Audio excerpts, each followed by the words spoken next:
Para hacer un render podemos seguir algunos pasos. En primer lugar, tenemos que tener la geometría que queremos renderizar, lógicamente. O sea, tenemos que haber generado en algún programa modelizador la geometría. El paso siguiente es depurarlo al archivo. Nosotros cuando vamos modelando, se genera una serie de elementos que no estamos utilizando, pero que en algún momento hemos insertado. Por ejemplo, empezamos a traer componentes y después probamos y no nos gusta y lo borramos de la escena, pero queda en el listado de componentes propios del archivo, lo cual hace que el archivo sea más pesado. Entonces lo primero que hay que hacer es dejarlo limpio al archivo. Por otro lado, cuando nosotros traemos componentes que pueden tener incluidos elementos de V-Ray, porque capaz que hemos traído un componente que ya tenía alguna luz, o tenía algún material o algo así, eso puede como confundirlo al programa. También conviene limpiar todo eso y empezar con un archivo limpito, de cero. Entonces lo primero que hacemos es depurarlo para no tener complicaciones en el trabajo posterior. Después encuadramos, definimos las vistas que queremos renderizar, desde dónde lo queremos ver, con qué características queremos ver esa vista.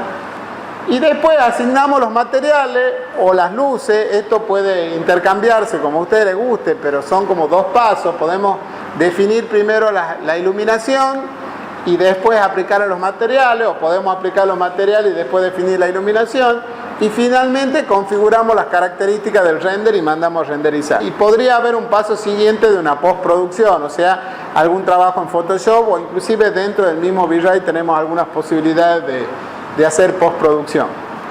Entonces vamos a empezar viendo el tema de la composición. Muchas de las cuestiones que hemos estado viendo tienen que ver con el tema de definir las vistas, ¿no es cierto? El tema de la cámara, las distintas posibilidades de trabajo con distancia focal, etcétera, etcétera, para determinar qué es lo que queremos ver, qué perspectivas queremos ver. Y después hay algunos criterios de composición general que es bueno tener en cuenta, criterios de fotografía, como por ejemplo la regla de los tercios, que es una regla que propone dividir la imagen en tercios, tanto en el sentido horizontal como en el sentido vertical, lo cual nos genera dos líneas verticales y dos líneas horizontales con 4 puntos de cruce. Y lo que dice la teoría es que esos 4 puntos de cruce son los puntos fuertes.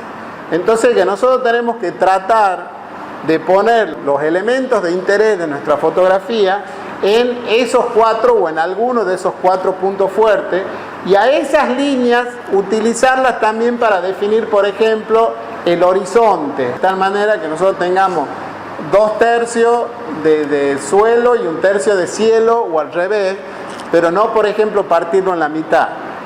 Aquí hay otro ejemplo como el de la torre. Y después otro criterio, lo que se llama la tensión dinámica. Tiene unas líneas de perspectiva que generan como una tensión que nos lleva con la vista para algún lugar. Fíjense, aquí hay unas líneas, por ejemplo, que están marcando para dónde tenemos que ir.